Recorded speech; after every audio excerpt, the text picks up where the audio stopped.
Men's basketball faced their first loss in a year's time, while the women continue their home win streak.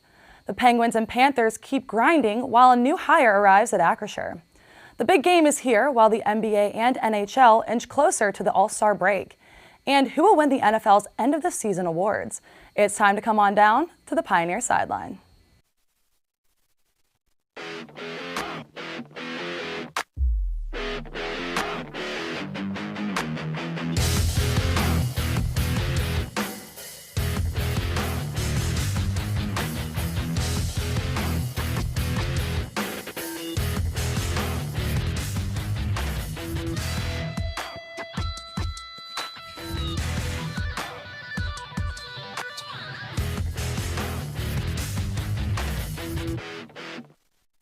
Hello everyone and welcome back to Pioneer Sideline. I'm your host, Natalia Hillen. This past week, the Point Park men's basketball team had two matchups at home. Both teams played against St. Mary of the Woods and IU Kokomo last week. Starting with the men's team, the Pioneers got the win against St. Mary of the Woods, 77-70. They also had a matchup against IU Kokomo on Saturday and took an unfortunate loss, 84-69. Up to this loss, going all the way back to November 2023, Point Park won 25 home games in a row. This was their first home loss. In the first 5 minutes against IU Kokomo, the Cougars made 6 out of 7 three-pointers and blocked 3 shots. This play brought IU Kokomo to the 20-26 lead. In the first half, the Pioneers shot 24% and only 36% in the shots in the final 20 minutes. Things turned around in the second half for Point Park as they won at 45-40, but it was too much to overcome the first half. IU Kokomo's Max Newman was on fire as he put up 32 points, 13 rebounds, and 5 blocks. For the Pioneers, Joe Valerie had 15 points and 10 rebounds, Jameson Smith with 14 points and 10 of those in the second half, and Nate Van scored 13 points and 5 assists. Other key game leaders were Nazareth Fisher with 10 points and Jordan Stowe with 9 points, 9 rebounds, and 4 steals. The final score was 84-69. Point Park is currently 19-2 overall and 8-1 in the River States Conference. Now switching gears over to the Point Park women's basketball team as they also had two matchups last week against St. Mary of the Woods and IU Kokomo. The Pioneers won both games to keep their home winning streak alive. Starting with the matchup against St. Mary of the Woods on Thursday, Point Park won with a final score of 78-71. And switching over to the matchup against Saturday against IU Kokomo, the Pioneers got the dub 101-72. Sophomore guard Alexis Giles scored a career high of 26 points to lead the Pioneers. She made 7 of 9 three-pointers on the day, which was close to the Point Park single-game record of 9 held by Michelle Burns. Other key game leaders were Jillian Piccolino and Ari Bleda, who both had 13 points, 6 rebounds, and 6 assists. Bleda also had 6 steals. Gabby Legister scored 13 points and 7 rebounds, and Emma Pavlik had 12 points, a pair of three-pointers, and 4 assists. The defense and offense were on point throughout the entire matchup. In the third quarter, Point Park was leading 74-44, and leading into the fourth, the score was standing at 81-54, which brought the Pioneers to get the win 101-72. The Pioneers are 15-4 overall and 8-2 in the River States Conference. The men's and women's teams are playing their next 2 games on the road. Tonight they are going against Ohio Christian, and on Saturday they are matching up against WVU Tech. Good luck to both teams as they battle it out on the court this week. After the break, we're back with track. Don't go anywhere.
Welcome back. Now let's send things over to Hannah Bazet to recap the track team's last two meets. Hannah? Thanks, Nat. It was another big week for Point Park's men's and women's track teams as some members competed in two different meets this past weekend. Starting off at the Muskingum meet, where the women's team placed third out of 16 teams. Sideline's own Natalia Hillen made a big splash, placing 7th in the women's 60 meters with her time of 8.35 seconds. Hillen also got the highest score in the 60-meter prelims, taking 5th place at 8.17 seconds. Additionally, she placed 2nd in the 500 meters. Congratulations, Nat. We're all so proud of you. Taking first in front of Hillen in the 500 meters was junior Diamond Rush with her time of 1 minute and 23.55 seconds, and 7th place in women's 60s hurdles. Other Pioneer ladies who made huge strides was sophomore Maya Greshner, taking first in the women's 400 meters, as well as Jana Schmid and Cassandra O'Connor, who took 2nd and 3rd place in the women's 1,000 meters. The women's 4x200 relay took first and consisted of Rakia Ellsbury, Natalia Hillen, Maya Greshner, and Diamond Rush.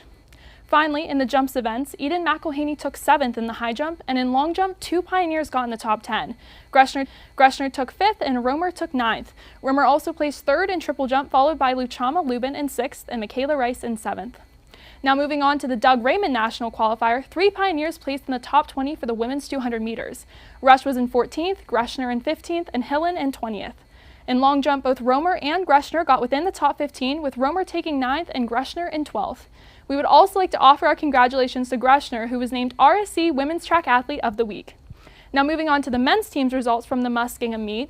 Senior Delmir Lomax placed 5th in the men's 60-meter hurdles with his time of 7.08 seconds. In the men's 500 meters, junior Toby Wright placed 3rd, and right on his heels in 4th was Wesley Trowler, with their respective times of 1 minute and 10.15 seconds and 1 minute and 10.22 seconds. The long jump event showed a lot of strong results for Point Park, with freshman Akeem Mustafa placing 2nd, senior Colin Ezzy placing 4th, and Maxwell Good at 11th with Lomax in 12th.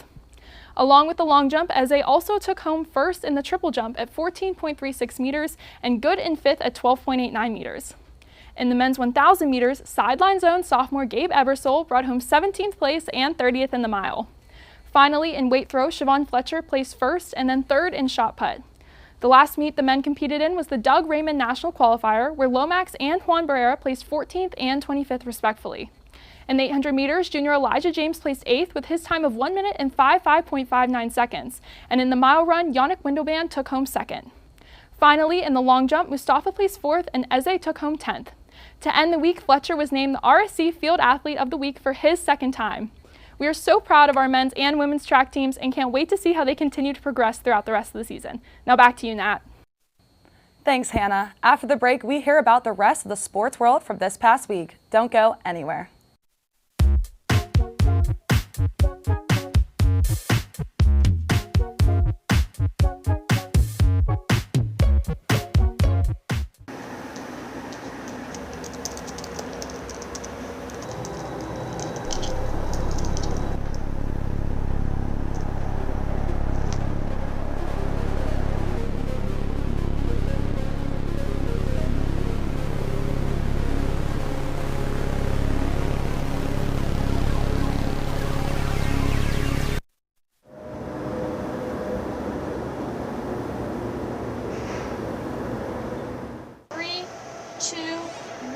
Take them, cue them, open their mics.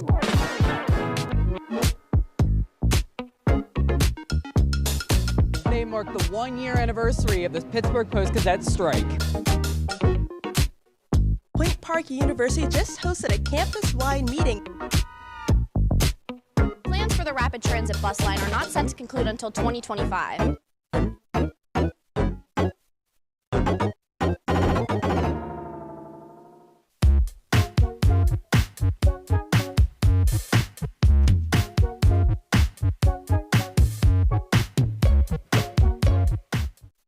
Welcome back.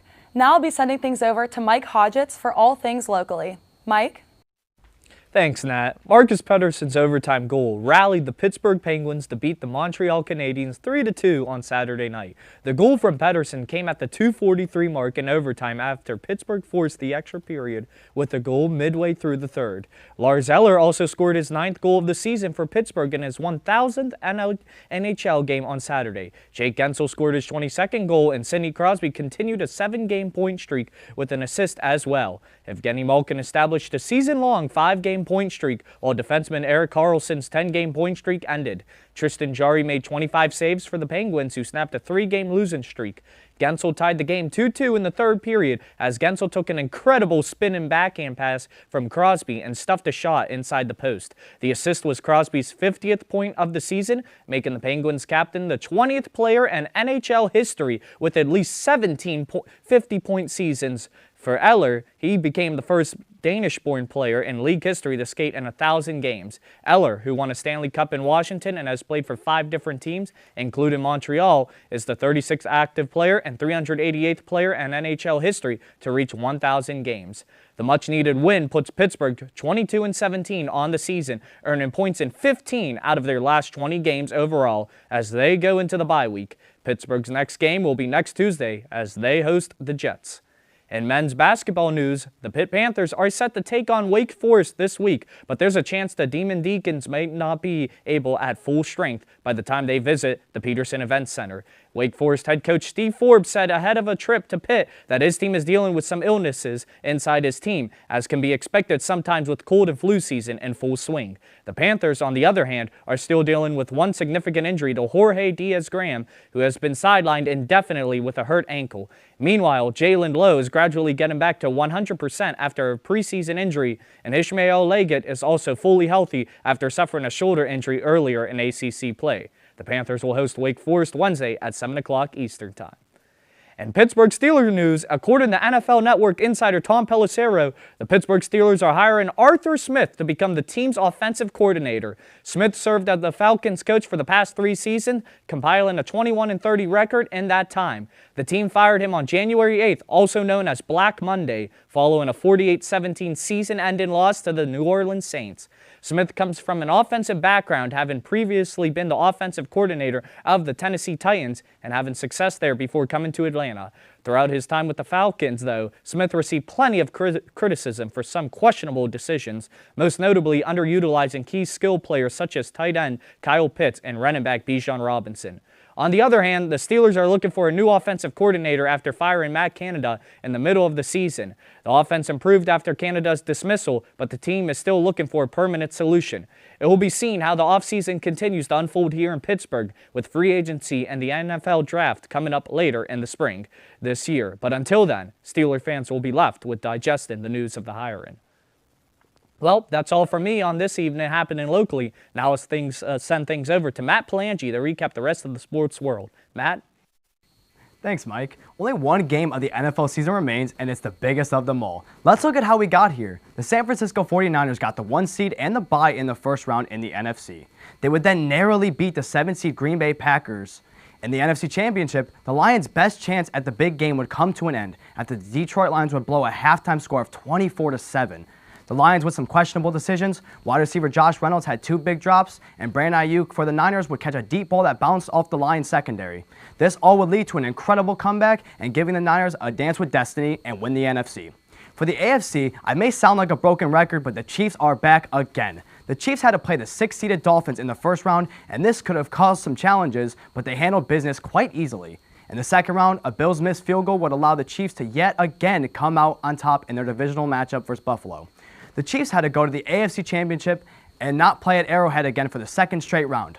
This matchup being against the Baltimore Ravens with former and possibly this season MVP Lamar Jackson. Playing in his first AFC Championship, the inexperience seemed to show as there were costly mistakes by Lamar Jackson and rookie wide receiver Zay Flowers, who fumbled on the 1-yard line. The Chiefs will win 17-10. Mahomes will be back to face a team he beat to win his first championship, and we get to witness a Taylor Swift big game. As we wait to watch the season end, let's hit the ice and look into some NHL updates. Nikita Kucherov still leads the NHL while being 4th in goals scored. Even with his incredible play, the Lightning are still 3rd in the Atlantic, behind the Panthers and the Bruins in 1st. The defending Stanley Cup champions, Vegas Golden Knights, look to make another attempt led by goalie Adin Hill, who has been a brick wall in the net. The Golden Knights need his play to keep up with the fantastic season that the Vancouver Canucks are having as the current 1 seed in the Pacific. The Colorado Avalanche look to get back on top of the NHL, sitting first in the Central. I reported last week on the historic 70-point game from Joel Embiid in the NBA, but 73 is a little bit better, and that came from one of the top guards in the NBA, the Dallas Mavericks Slovenian superstar Luka Doncic. He did this while shooting 25 for 33 and an outstanding 75%, and don't forget his 8 for 13 from behind the arc. Even with Luka's phenomenal play this season, the Mavericks are still in a play-in spot, while the Timberwolves, Nuggets, and Thunder are the top 3 teams in the West. In the Eastern Conference, the Boston Celtics are in first, while the Bucks and Sixers follow. With just over half the season over, it's almost time for an exciting All-Star break. Let's head home and finish this up by going over some quick MLB moves. The Seattle Mariners and the Twins agreed to a trade. The centerpiece of this trade is Twins second baseman Jorge Polanco going to the Mariners for Justin Topa, Anthony DeSclafani, and prospect Gabriel Gonzalez. 2020 champion and longtime Dodger Justin Turner has joined the Blue Jays on a 1-year deal. Switch hitting outfielder Aaron Hicks leaves New York to join the Los Angeles Angels, and the Yankees still owe Hicks $18 million. That's all from me and Mike. Back to you at the desk, Nat. Thanks, guys. After the break, we discuss NFL End of the Year awards. Stay tuned.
Welcome back to Case of the Week. This week, I'm joined by Matt, Mike, and John, and we're here to discuss who will win the NFL's End of the Season awards. All right, guys, so a couple categories we're going to be going over today. First, Defensive Rookie Player of the Year, Offensive Rookie Player of the Year, Offensive Player of the Year, Defensive Player of the Year, and MVP. So we're first going to start with the rookies, first defensive. We have Will Anderson, Jalen Carter, Joey Porter Jr., Kobe Turner, and Davon Witherspoon. For me, I think it's Will Anderson. I think it's a lock. As much as I know you guys want Joey Porter to win, he was great. I'm going to give him all the credit in the world. Davon Witherspoon was also locked down. Jalen Carter was fantastic in pass rush, and he was pretty good in run stop. But Will Anderson was better than Jalen Carter at both of those, which is why I think that he has a clear edge. For me, I don't think it's really that debatable. It's Will Anderson. Yeah, I'm going to have to agree with you on that as well. I'm going to have to say Will Anderson. Put my bias to the side for Joey Porter Jr. I think how versatile Anderson is. He just plays a lot of factors on that defensive side. Listen, I'm going to switch it up. Give me Joey Porter Jr. He locked down every team's wide receiver one, came up with the clutch pick on Lamar in Pittsburgh to help fuel Pittsburgh to that huge upset win. Just locking down every team's top wide receiver, Jamar Chase, DeAndre Hopkins. Give me Joey Porter Jr. All right, Offensive Rookie of the Year. We have Jimmery Gibbs, Sam Laporta, Puka Nacua, Bijan Robinson, and CJ Stroud. John, get us started. I'm going to have to go with Puka here. He made history. He looked unstoppable all year. As much as I want to give it to Stroud, Puka set the rookie receiving record. Give me Puka Nacua. Yeah, this is a very talented offensive rookie class, and as much as I want to say Puka Nacua, anytime a quarterback is in the conversation, you just got to go with it. It's the most important position on the field, and the Texans, they went from worst to first, so I got to go with CJ Stroud. I think CJ Stroud's going to get the award, right? But I 100% believe that Puka deserves it. When you make history like that, give the guy credit where you know it's deserved. Ohio State fan, of course, I would love to see Stroud win it, but I think Puka just, when you have a season like that, you gotta let him get the reward. Mm-hmm. All right, Offensive Player of the Year. We got Tyreek Hill, Lamar Jackson, CeeDee Lamb, Christian McCaffrey, and Dak Prescott. We're going to have Mike get us started with this one. Yeah, I'm going to have to say CMC on this one. Throughout the entire season, he's basically scored a rushing touchdown or an overall touchdown in every single game besides like one. Just how much he plays into that offense, and the offense utilizes him throughout every game. He plays a key role, and as much as I want to say Tyreek Hill, he missed a couple games, so I think that's what gives him the edge. Yeah, give me CMC, 2K plus scrimmage yards, 20 plus touchdowns. During the game, I heard something pretty funny. Life, only a couple guarantees. Death, taxes, and a CMC touchdown. So give me Christian McCaffrey. He was automatic all year. Let's not talk about CMC touchdowns. He didn't score one in one of my fantasy first rounds. But anyways, it's going to be McCaffrey, Dak, or Lamar just because they're in the MVP conversation. That's why I hate those two awards, kind of, with the way they treat it. I also agree with you guys. No debate here. I think McCaffrey's going to win it. When you put the guy in the MVP conversation and you're that good, that he's the Niners, trump card on that team, I got to give it to McCaffrey. All right, next, Defensive Player of the Year. We got Darren Bland, Max Crosby, Myles Garrett, Micah Parsons, and T.J. Watt. All right, Matt, get us started. I didn't want to get this one started because I think all these guys are around the same area. It's hard for me to pick one, and I flip-flop back and forth. Darren Bland, when you score that many touchdowns and you are that good in pass coverage, except against DK Metcalf, but he was very, very good. Don't let that one game fool you.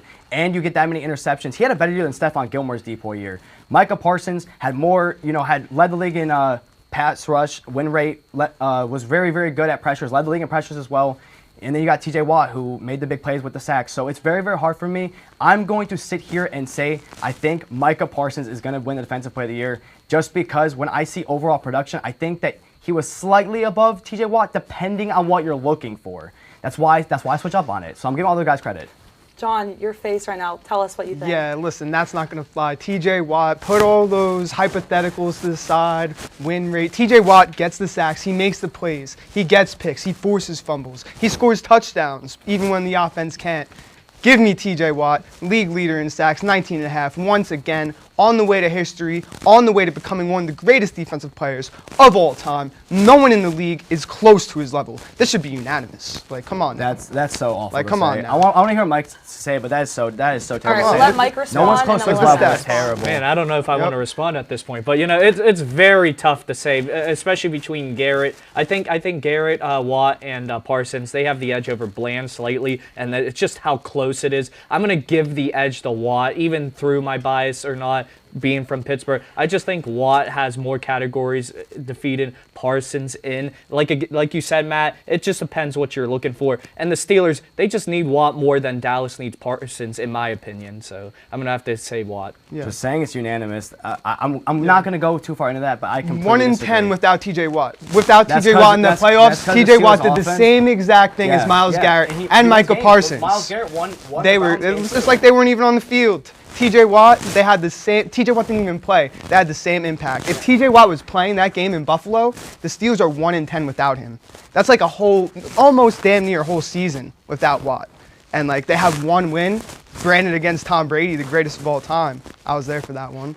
But like, come on now. Like T.J. Watt's value is just like, I believe he's the greatest defensive player in the league. It's not close. I think it's all equal. That I still don't know how you say that, but let's just go to MVP just so like I don't get too into this. All right, well, we'll move on to our last category, MVP. We got Josh Allen, Lamar Jackson, Christian McCaffrey, Dak Prescott, and Brock Purdy. John, go ahead. I've been debating this back and forth. Me too. Give me Brock Purdy. 31 touchdown passes. I know everyone's saying Lamar. 31 touchdown passes to 24. And you look, I know it's a regular season award, but like Brock Purdy getting his team to the big game, taking that next step, and everyone, like, he had a better regular season statistically than Lamar. So if you want to go on regular season, it's a regular season award. Not only did he perform better in the regular season, he got his team over the hump to the big game. Something Lamar Jackson, in my opinion, is never going to be able to do. Okay, so. I actually don't disagree. When I've been with the MVP award, I've been kind of back and forth on it. I think Brock Purdy, when you go into it, if you do a little bit of diving, I think people gave him a lot of hate for his weapons. Every good a lot of the most elite quarterbacks in the league have good weapons, except maybe Mahomes. Now, I want to give a lot of credit to Josh Allen because I almost want to give him the award for some reason. Just the way he turned his season around with one of the most injured teams in the league and almost made the AFC Championship. It's a regular season award, but he won multiple straight games to take that division. The Dolphins handed it to them, don't get me wrong. But if we're going off stats, it's going to be Dak. If we're going off what I think is going to happen, it's going to be Lamar. But I want to give credit to Josh Allen, Brock Purdy, and all those guys as well.